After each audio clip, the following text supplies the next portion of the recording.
Quickly, if you had to name a country that is America's biggest enemy, who would it be?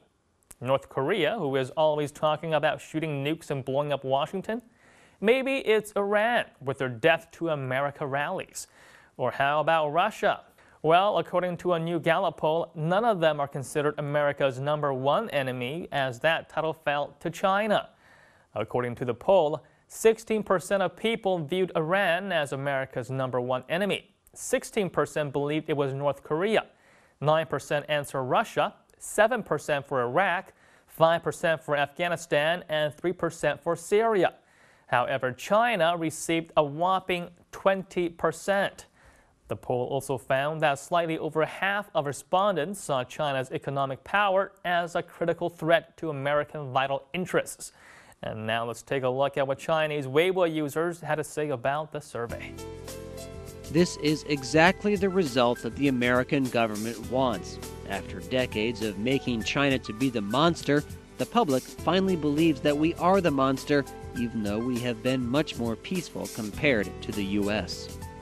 Americans think we are their biggest enemy because we have so much of their debt. A person in debt to another will always look to their creditor as their biggest enemy, which teaches us that we should not lend America money at all. China and America operate on different values. China sees nothing wrong with putting its own people at a disadvantage to help an allied nation.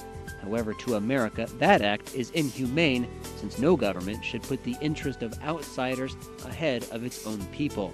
I think that is the basis of why China is perceived to be evil by Western standards.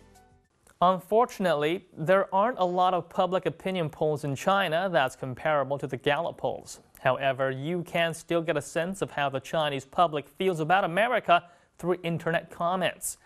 Now, on the whole, there is no doubt that the majority of people feel that America is putting a lot of pressure on the Chinese government, and that America's planned pivot to Asia, as well as its involvement with China's dispute against Japan, has made it rather unpopular.